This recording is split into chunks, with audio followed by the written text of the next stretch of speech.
Welcome to Outlier on Air with Ever Gonzalez, the show where we interview the founders, disruptors, and mavens of the world. Learn how grit, failure, and success are all a part of the entrepreneurial journey.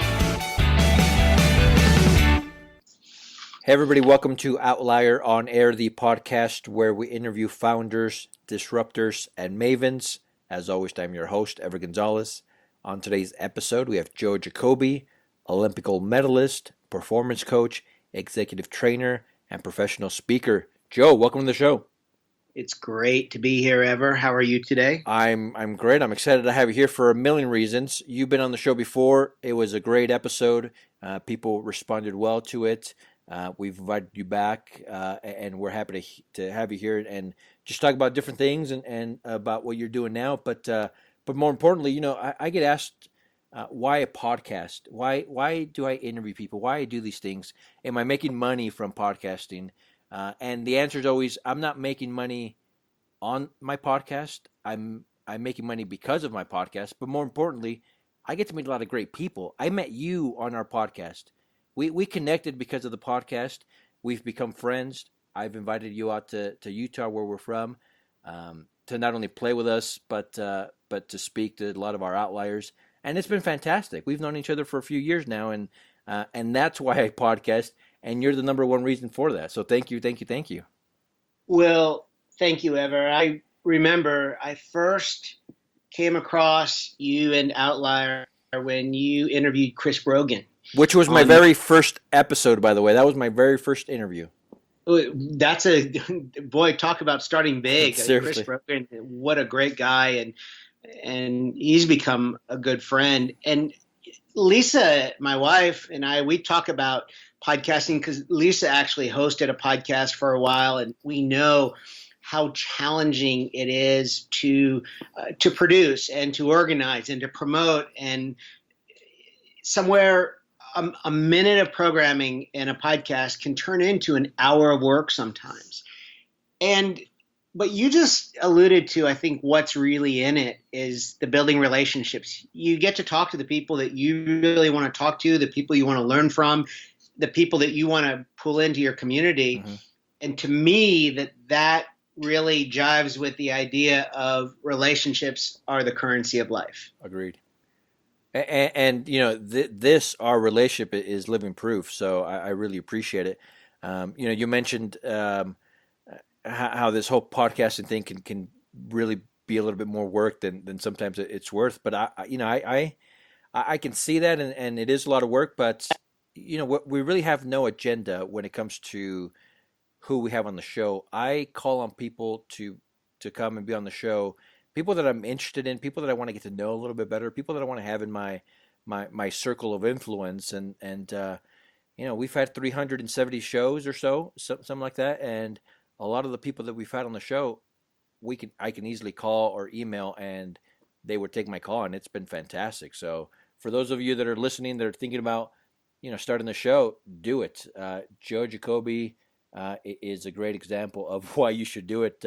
Because of this episode, the episode that we had before. Now, Joe, I genuinely consider you a friend, a close friend. We talk all the time. We spend time together up in the mountains, on the lake. It's been amazing. It's been an amazing ride. Well, gosh, I've gotten to meet your wife and your kids and spend time on the water. We've gone kayaking out in St. George, and it's been such an exciting ride, and obviously we're just getting started with it. And just even following up on one particular point that you talked about, Ever, and that is even your audience, the listeners here, the entrepreneurs that make up this outlier community, that diversity of people that come here. The only way that we're going to get to that, reach our goals and increase the quality of what we're doing is by hearing perspectives of other people. There is no one right way to get this done. There's only your way to get this done. But when you have so many different kinds of entrepreneurs and athletes and artists and all leaders, political leaders coming on the program, you always pick up an idea. You always pick up an ideology of people that should help shape what your rules are, what your outlook is, what your perspective is. So ultimately, you are becoming more of who you are meant to be in this entrepreneurial journey. Agreed. Agreed. It's funny because it touches so many lives, and we get emails and on social media we get contacted from places all over the world.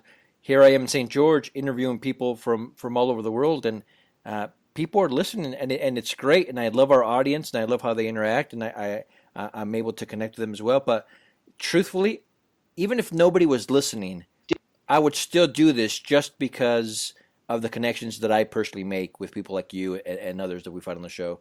Obviously having an audience and having them interact with our guest is a big plus. But anyway, that's a big thumbs up for podcasting and networking in that way. In fact, I think that comment is so important. I just want to repeat it back to the audience, and to hear someone like Ever say that he would do this podcast, even if nobody was listening, I think cuts to the reason why. And that idea of building those relationships and having conversations and opening ourselves to just being in a different kind of conversation that maybe we never thought we would be in. That is the upside. I was just listening to my wife Lisa have a conversation with someone who aspired to have a podcast, and Ever, his reasons were the exact opposite. It was all about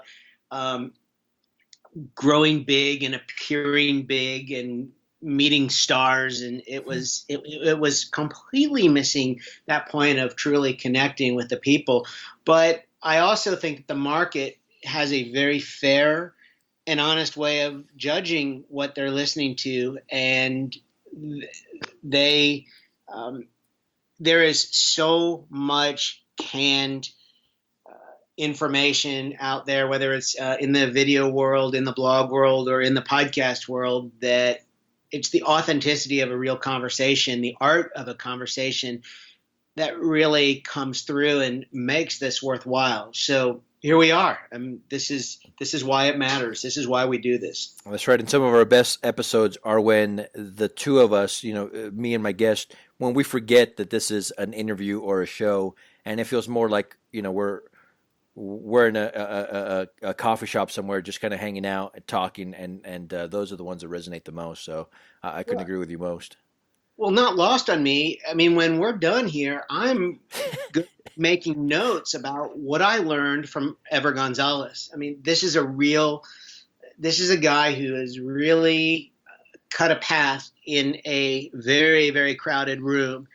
When I mention your name to other people, they know who you are. And I think that says a lot for your desire to connect people and bring people into the conversation.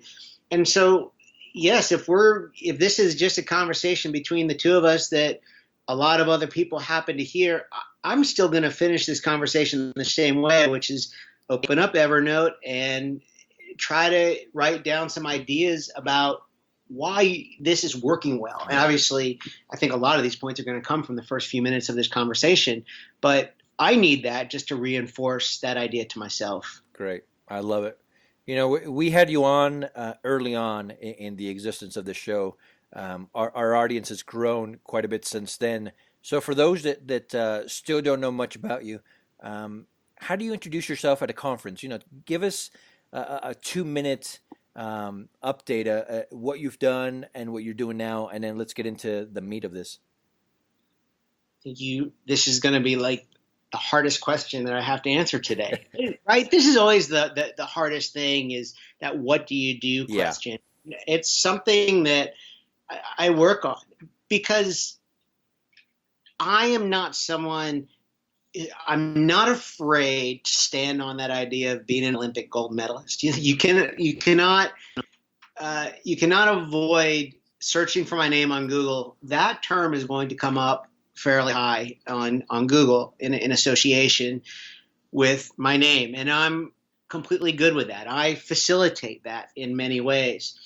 But today, I think in my life and in my writing and in my outreach, I'm always thinking about what's the them part of what I do. And so, very quickly, I am a performance coach. I am an executive and organizational trainer, and I'm a professional speaker. I write a weekly newsletter called Sunday Morning Joe.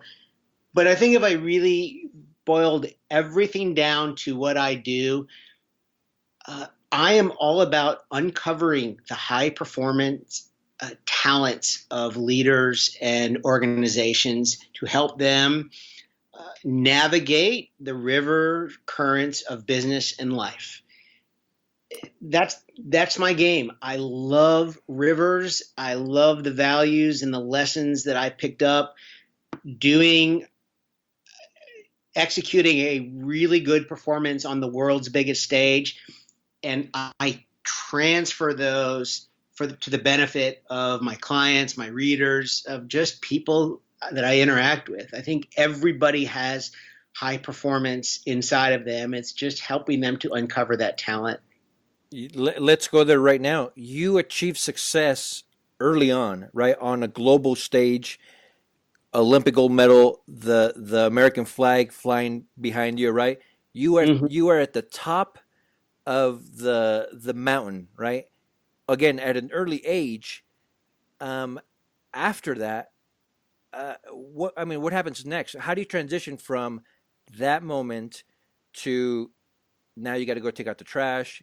Now you got to kind of go get a job. That type of back to the regular routine. You're not training for an Olympic gold medal anymore. You're just Joe now, right? How did that transition happen? And was it a letdown? Was there a depression? How did that go? So there are a couple of things that are embedded into this question. First of all, is a decision of whether you want to keep racing or not, right? You have that option to keep going in your career. Now, I won an Olympic gold medal in a two-person canoe, meaning there was a second guy in the boat, my friend and canoe partner named Scott Strasball. Scott, I was 22 years old at the time of the 1992 Olympic Games, and Scott was turning 30 right around the time of the games, and he knew it was going to be his last Olympic Games. So Scott was going to be done. I decided to actually stick with it for a while longer. But I'll tell you a story, and I don't think I've told this story too often, but I'll tell it here. When we were practicing for the 1992 Olympic Games, and this was back in North Carolina on our home river, we had a coach who used to read passages out of a book written by 1984 Olympic gold medalist in the sport of rowing named Brad Lewis. So when you think of the sport of rowing and you think of these Northeastern Ivy League schools and this very kind of uppity type sport, Brad Lewis was a Southern California rebel whose greatest joy in life was shaking up that Northeast establishment inside the rowing world. I mean, he would paint Native American, he put Native American face paint on his face before he would before racing, and he was a really rebellious guy. And our coach would read us passages out of his book, and we were very enamored with Brad. We had never met him before.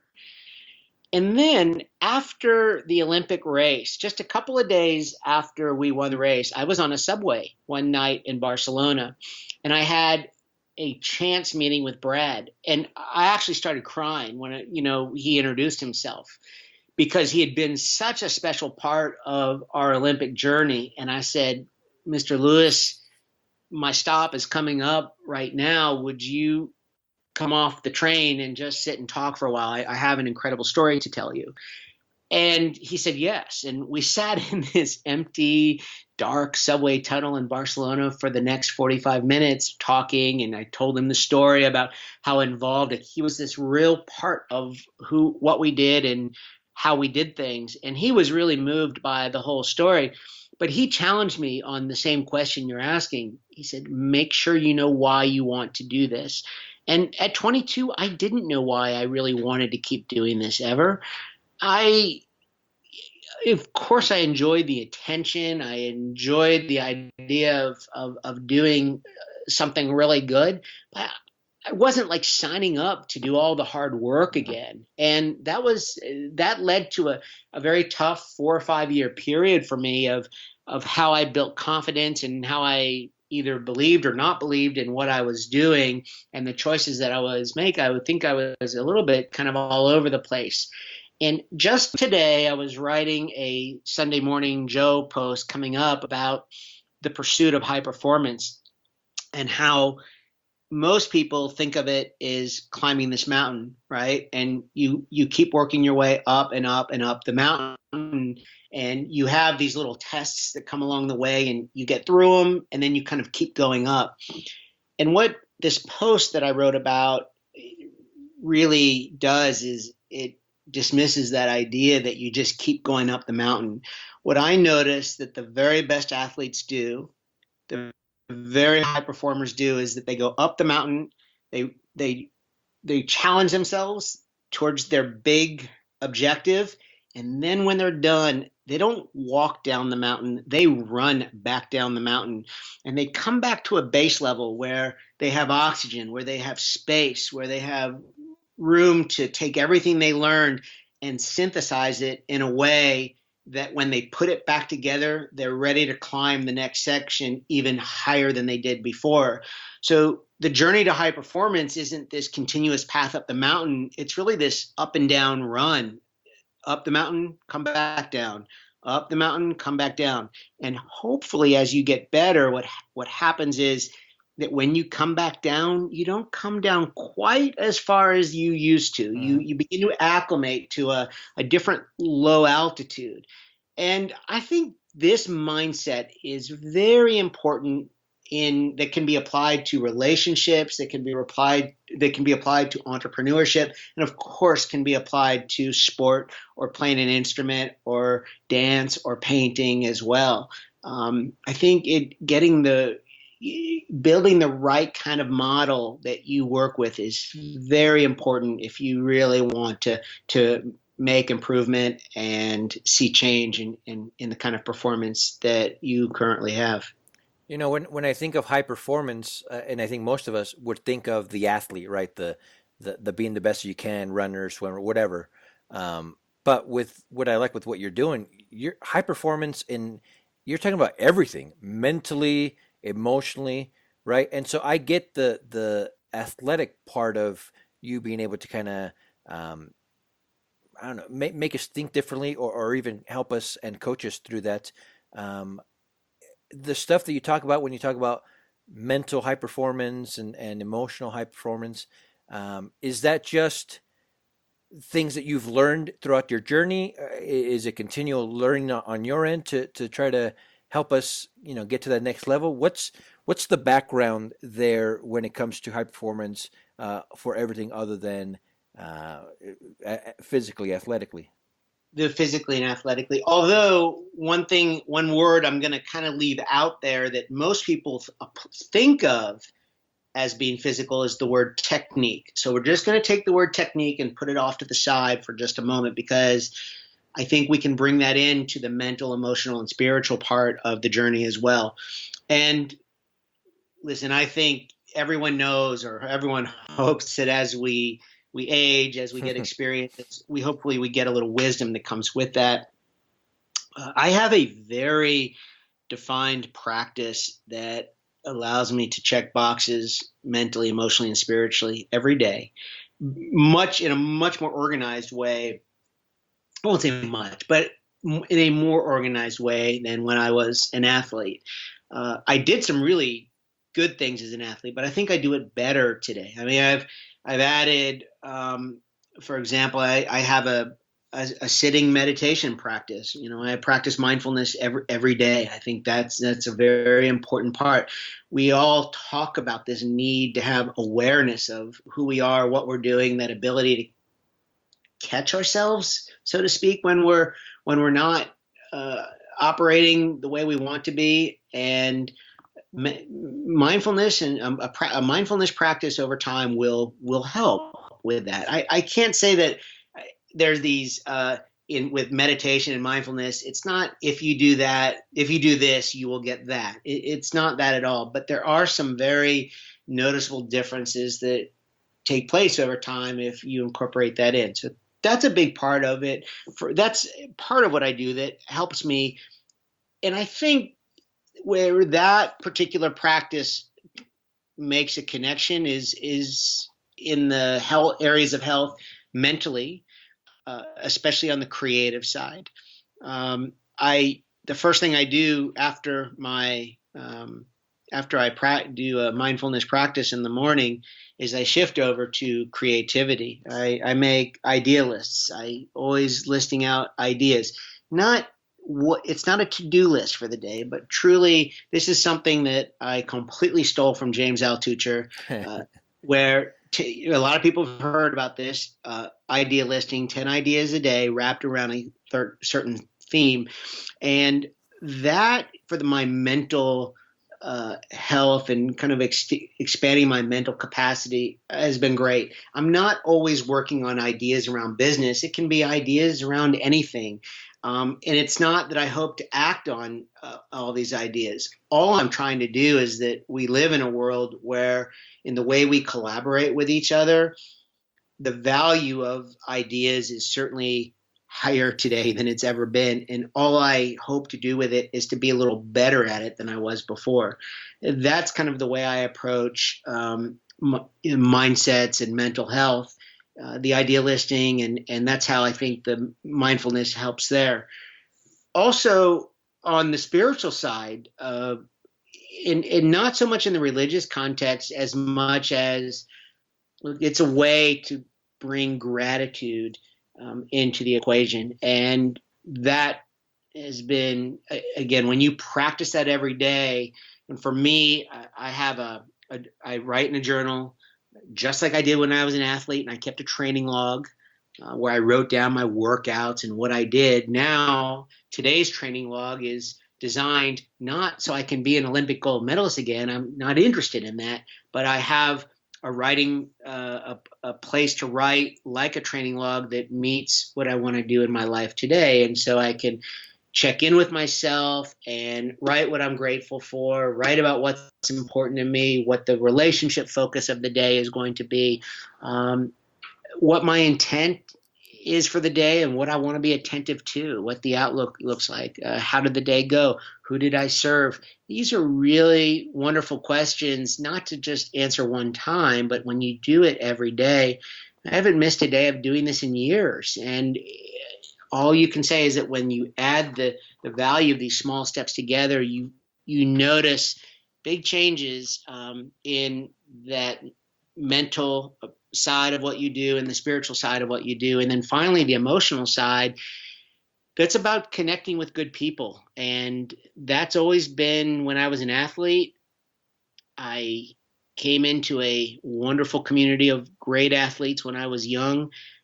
Everyone who was in that group when I was 12 years old is still a very close friend today.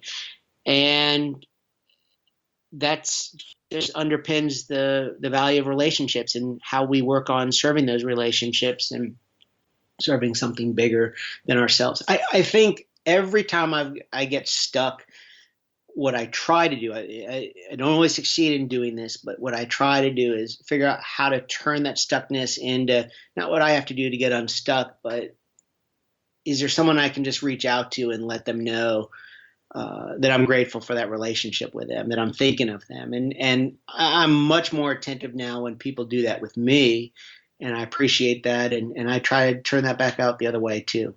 There's a lot of meat in what you just said. And one of the things that kind of comes to mind as I was hearing you talk about this was the power of habits, right? Making these habits, strengthening these habits. With your experience and the people that you've worked with, is it easier to kind of, I don't know, develop these habits physically or mentally, right? What's harder, I guess? What have you seen out there? what I love about this question is that I'm open to the answer coming from any direction, meaning I can understand habits coming from the physical direction, the mental direction, the emotional direction, or the spiritual Hmm. direction. For me, physical went first. It's almost always goes first Goes because, first, first of meaning all, that's the easier one. yes, Yeah. when I get some momentum going in my physical health, the often it's the best way to begin to line up the other parts of my health. And I think part of what drew me in about canoeing was I experienced success with it at a young age. And look, when you're 10, 11, 12 years old and you see how you can be good at something, that may be shallow, but that's at 10 or 12, that's a cool thing to be the best in your camp group at kayaking, or the first to get the Eskimo roll in kayaking. And so whatever that was that pulled me in, it started with, I think, something physical health, and I was recognized for that. And then slowly I worked on ways to improve myself in the other areas. Jump ahead to when I was the chief executive officer of USA Canoe Kayak, which is the national governing body under the U.S. Olympic Committee's umbrella for canoeing. I was the CEO of that organization for 5 years, and um, I was so excited about doing that job. It was, I mean, what an opportunity to be the CEO of the sport that you love and help help lead the organization that supports all the athletes that want to compete, win medals in the next Olympic and Paralympic Games in canoeing. And so quickly, I ran myself into the ground. I put everyone else's needs ahead of mine. And very quickly, as I wore myself down, when you get tired, when fatigue sets in, that's when poor choices begin to follow. And once you make poor choices, poor choices are more likely to follow. So, my nutrition terrible. I put on a lot of weight. I didn't sleep very well. I was irritable with my colleagues at USA Canoe Kayak. And the worst part of that was I just didn't feel like their Olympic champion type leader anymore. And that was tough. And what turned me around out of that, the first thing that moved me out of that was a health and wellness program, an employee health and wellness program at the Oklahoma City Boathouse Foundation in January of 2013, in which we did a workout during lunchtime. So instead of going to the Chinese food buffet or the pizza bar, we're playing in the gym now. Hmm. And I began to see some difference in my health over the next few weeks with no goals. I wasn't like I was trying to lose weight. I was just trying to break patterns. And as I did that, this time around, it was a little bit different. As I started to get momentum physically, the question came up: what else can you do? What else might work? And that's what kind of opened the door to that mental, emotional, and spiritual side. And none of it happened quickly. It just happened very slowly. Incidentally, all of this, the working out in the gym in January of 2013, was just coincidentally the time that I picked up on my Kindle a copy of Choose Yourself by James Altucher. And we were talking before the podcast. It's all about timing. It's like when you're ready, that teacher appears, or whatever the form of that teaching mechanism appears. And James's book was really good because it touched on not just that physical part, but that mental, emotional, and spiritual part as well. Made a lot of sense to me and was a big help going forward in the way I experimented and investigated what was going to be a good path for me after that. When I think about guys like you that have achieved a certain amount of success and are consciously and I mean, they're always trying to improve. You're always trying to improve. You're always trying to be better, and you're always thinking about yourself and ways to kind of do better. I always ask, what do you struggle with? I mean, what is this hard for you anymore? What there must be a weakness somewhere that you still have to put all of your, your effort into trying to overcome or perfect or anything like that. What is it for you? Well, there's a lot of things. For example, I have a lot of things I want to learn. A lot of new skills that are hard. Lisa and I just got skateboards. Like we're learning how to skateboard for the Nice, first time in our life. nice. It is. It keeps us sharp. It makes us want to learn, and we know that we could fall and we could hurt ourselves, and that wouldn't serve anyone. But it makes us think about how we learn. I want to run. Well, it's not so much that it's a goal. I run marathons, and it would be nice to qualify for Boston. And I'm getting closer to it. I'm figuring out. I'm running little experiments all the time that test my willingness to experience discomfort. I think that's the biggest thing that I'm into right now ever is I'm curious, not just for myself, but even about other people, about maybe the willingness to be uncomfortable, the willingness to move themselves in a way to push themselves. And I think there are ways to do this in all areas of our health so that we're doing sometimes shorter, more intense sprints that really wake up a certain performance near a certain threshold that we haven't pushed in a long time. And it may hurt. It may hurt a lot. And pushing up towards that threshold. For example, I'm doing that in running the other day. So I told a story recently in Sunday Morning Joe where I was running 14 miles and I kind of had this moment halfway at the 7 mile mark where I'd run a really nice first 7 miles on a steady pace. And I worried about whether I had run too hard. And I said, I just don't know what came over me, but I think this is the practice of what I was talking about before that just revealed itself in a new kind of way. And I said to myself, your default here is to run slower and make sure that you come in with a nice solid time. The two other options would be keep running at the same pace. The really hard option is what if you ran harder on the second half than you did on the first? And so I started running harder, knowing that the worst case scenario would be that it would be a long walk back in if that was what was going to happen. And maybe I'd miss a couple of calls that I had scheduled based on running a certain pace.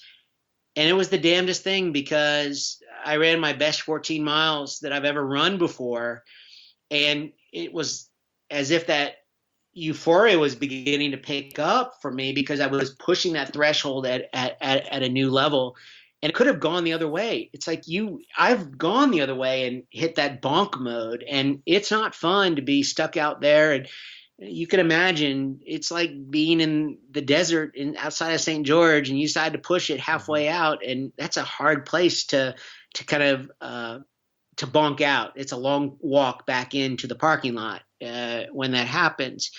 But that's what you have to do. And when it works, then for someone like me who puts that physical health piece first, then it just clicks and says, okay, what's now the application of this going to be to my mindset, which is the most important, my belief system, why I think it's going to work, to even sharpening up the communities that I'm in and drawing closer to the supportive people and weeding out the ones that aren't, or even being more grateful for not just things that work out well, but really trying to find gratitude when they don't. That's when you ask that question, where do you screw up? Where are you experiencing those tough points? There's always an application to it. I think the biggest thing about me, and we haven't really talked a lot about this, is that when it comes to the models that I use, how to perform and how to help my clients perform, I use the river. I think the river, the whitewater, I think water moving through rapids is a tremendous way to see ourselves moving through our lives, both uh, from a business standpoint and from a life standpoint. Because what happens is the river is proof, is real physical proof that there are forces out there for us with which to align. And it's like we all have our little boats, our all human powered boats. And when we don't know what's going on, it's like we tuck in and we're at the mercy of this moving force, these whitewater rapids, and your boat is just bouncing around out of control. You don't know which way is upstream or downstream. And it's like you're promising yourself when this crap ends, I promise I'm never going to get myself into that situation again, and I'll make it better the next time. But rarely do we ever do that. And what I believe about improving in anything in life is that it's about learning how to scout, how to analyze your river, and coming up with better strategies to work with the force of the current and understand what your obstacles are and what your pathways are through this jumbly mess. Because once you begin to tap into those forces that are around us in life, and that's why I talk about the river currents of business and life, these are real things that we can tap into that make our path so much richer, so much more enjoyable, where we are really working with energy that is so much more powerful than we could ever be alone. I've heard you say that before in some of the talks and presentations that you've given out here to our group in St. George. And, I never forgot that being aligned with the powers that are already is huge. That alone is the worth the price of admission, right? That can take you in a lot of different directions, and it makes so much sense. We just need to be able to stop and figure it out. It's a practice. I mean, that's the thing. And when you talk about the struggles that we have out there, I just see this. I sort of look at my life in the little boxes that I have to check. You talked about habits earlier. The few boxes I have to check every morning because that's what I enjoy doing. It's not complicated. It's not hard. I'm not thinking about habits all day long. I think there's this element of habit porn actually out there on the internet, and you can go off the rails with it if you're not careful. The idea is to pick a few simple ways to self-invest. And I am a believer that the earlier in the day you can do that, the better you feel. Then as you begin to let that distill and synthesize a bit over time, you're going to begin to ask yourself, what else could I do with this? What more could this be? And that's when you begin to line these small steps up to do something just a little bit bigger and a little bit more challenging, and learn how to stretch and push. And it comes back to up the mountain and down the mountain, up the mountain and down the mountain. It really works, but you can't just stay up there at the high altitude all the time, and it's just not realistic. Nobody can do it that way. I want to change gears just a little bit here, kind of in the same theme here, but you have a daughter who is showing interest and a ton of potential in the same sport where you won your medal at kayaking, at least. Can you give us an update, and what are you doing to help her navigate that river, right, of life and the actual sport? Well, being that just the relationship with my family is just in my journal, when I write about my relationship focus every day, right, the family comes first. And my relationship with Lisa, our daughter's name is Sayo. She is almost 16 years old, and she has taken up what I call the family business. But I got to say, she makes it her own. My favorite part of the way she does the sport of whitewater canoe slalom, and let me just very quickly let's tell our audience what whitewater canoe slalom is all about. This is an Olympic canoeing event. There are two kinds of Olympic canoeing discipline. One is flat water that looks a lot like rowing head to head on flat water. This is the stuff that takes place on whitewater rapids, where the athletes are navigating whitewater slalom gates, which are sets of poles that hang from wires above the river, and they are navigating the slalom course, a preset course for time. And the idea is it tests your agility, speed, and precision through this rapid in your boat. And what I love about the way that Seo participates in the sport is, and where I would say that we are the most similar. The sport is a nice sport. The sport is look, it has adrenaline, risk, adventure, excitement to it. It has all those things. As good a sport as it is, I think we are both relationship-oriented people. Like, we like kayaking, but we really like kayakers. We like the people who do the sport. And what Seo has done is that she's built a lot of great friendships in the sport, not just in the U.S., but around the world. So we should probably also tell our listeners that she is named after the village in Spain where my canoe partner and I won the Olympic Games. Nice. The name of the village is Laseo d'Urgell. Nice. And the locals call it Laseo, and our daughter's name is Seo Jane.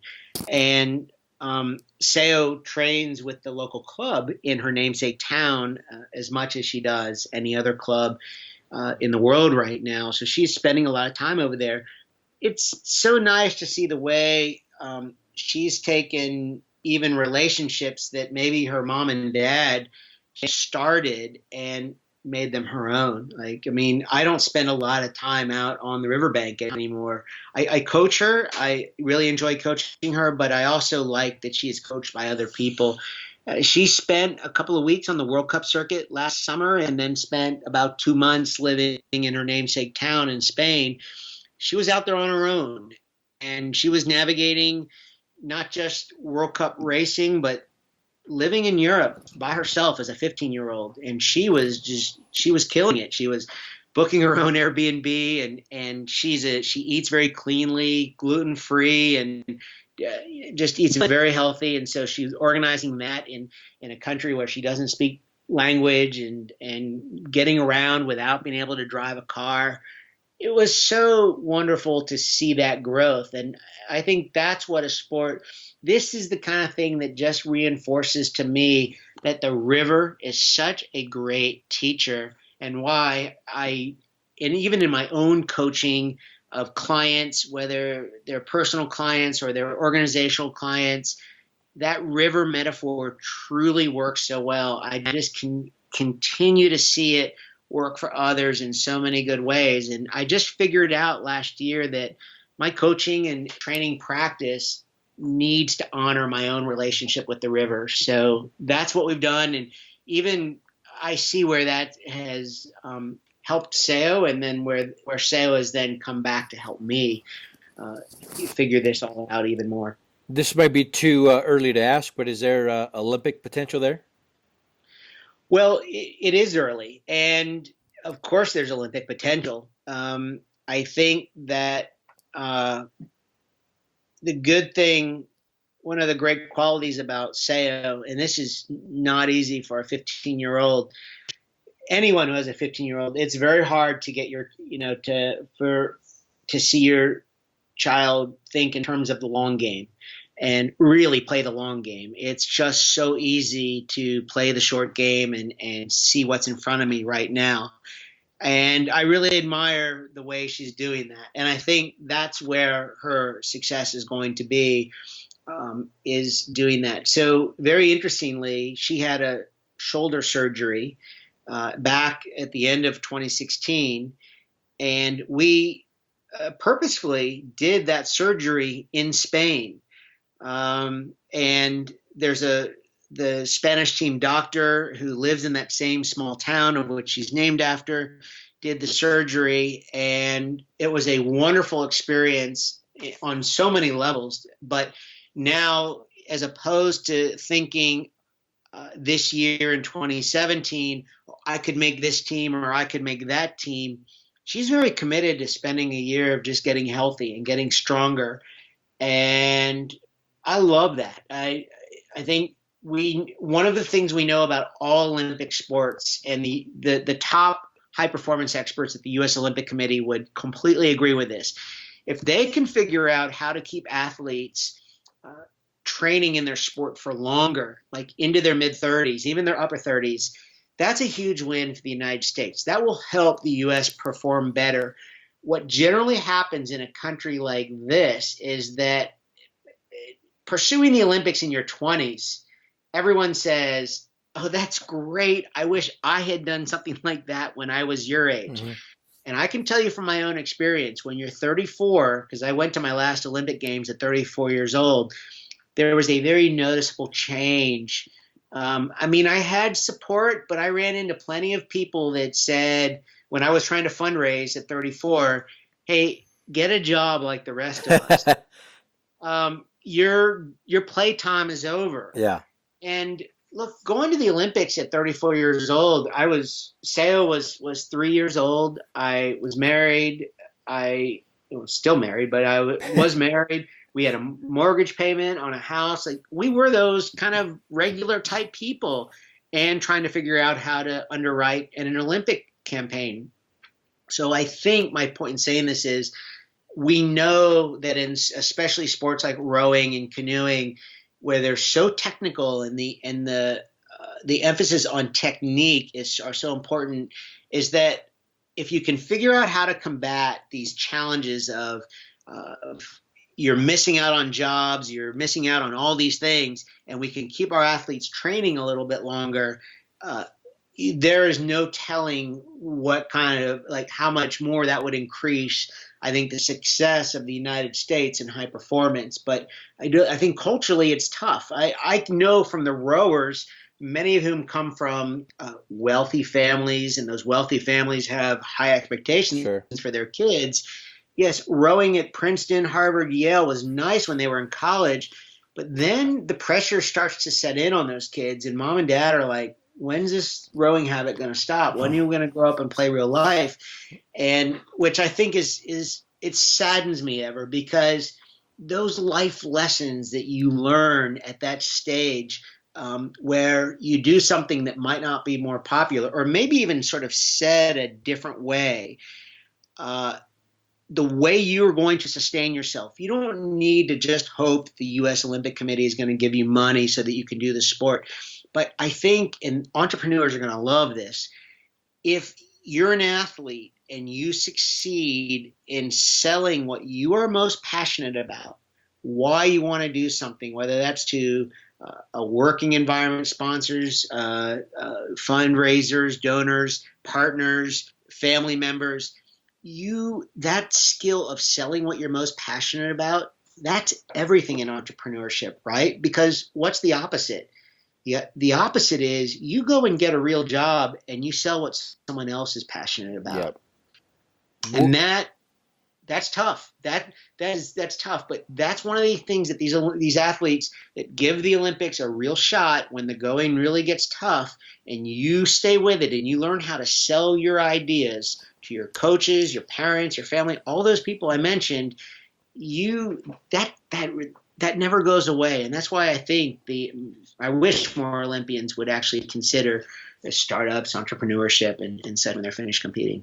Well, I consider you somebody that's had a good life, right?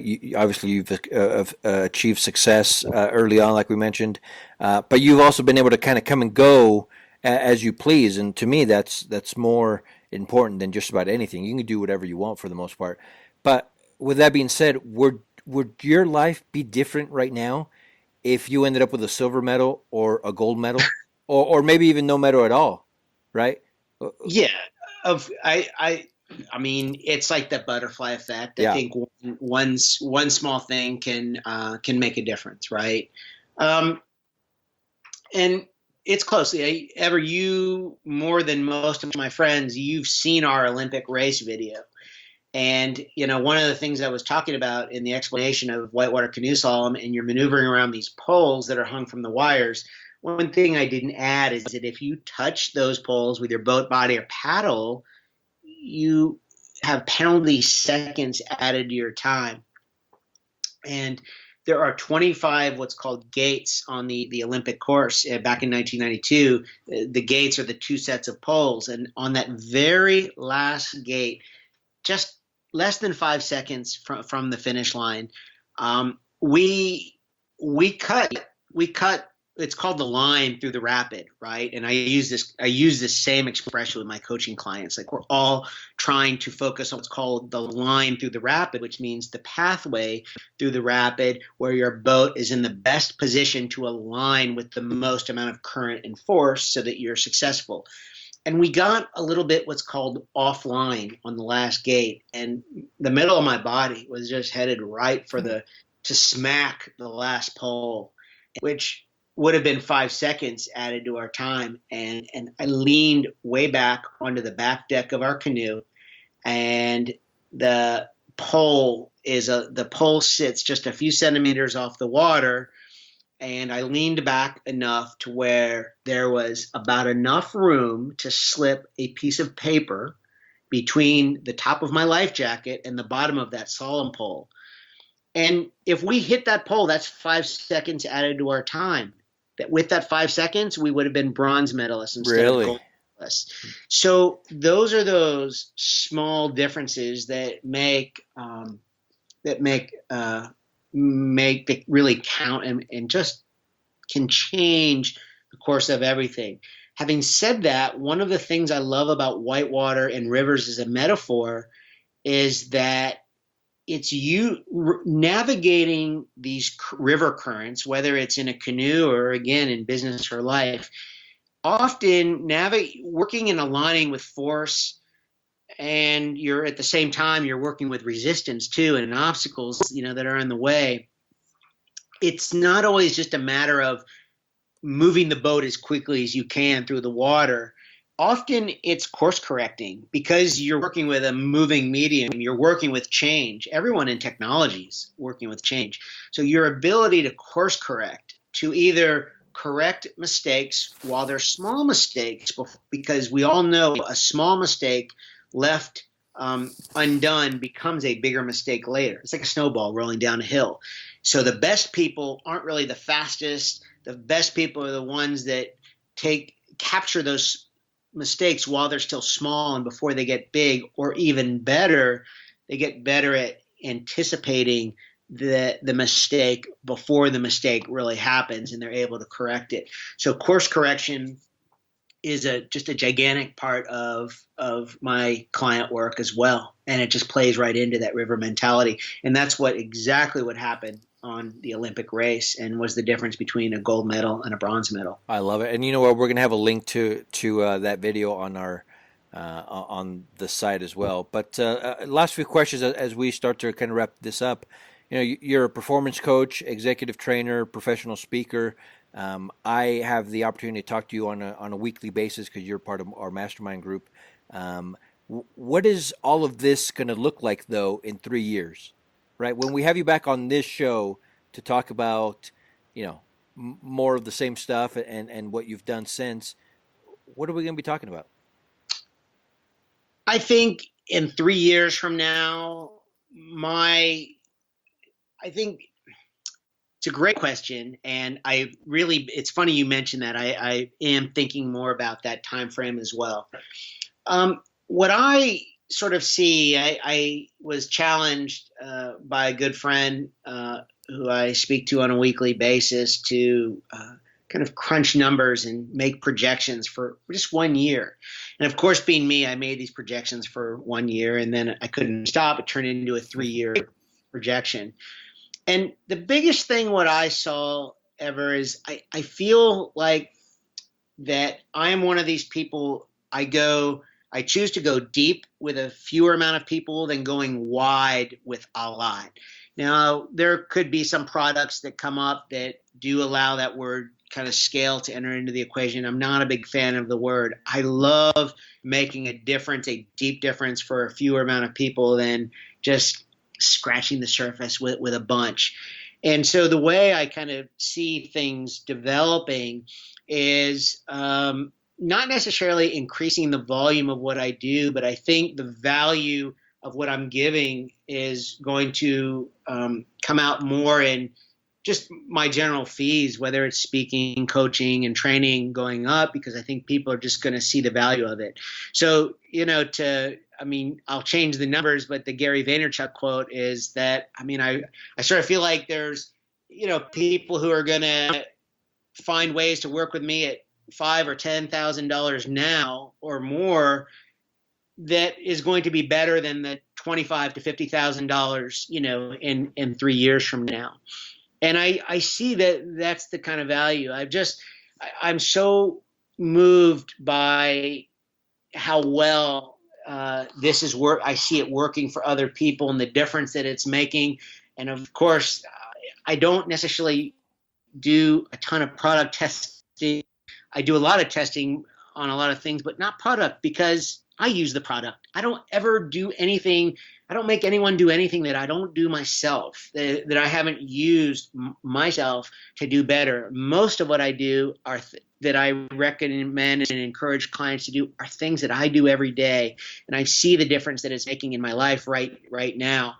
And I'm not this peripheral observer of it. I'm just the chief doer of it. And then I know in my ability to help other people do it. And I guess that's the 3-year answer, is that I see it being quite similar to where I am now, the speaking, coaching, and training.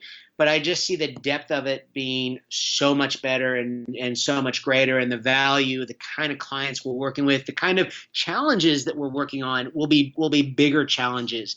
And I love that, because I just feel like nothing will ever come between myself and the way I honor that relationship with the water and the lessons that the water has taught me, and how I just believe that that's kind of the right metaphor and the right model to kind of help people uncover those top talents. Well, we're definitely in. We're on board. We want to see this happen. We are in this journey with you, and we want to participate as much as we can.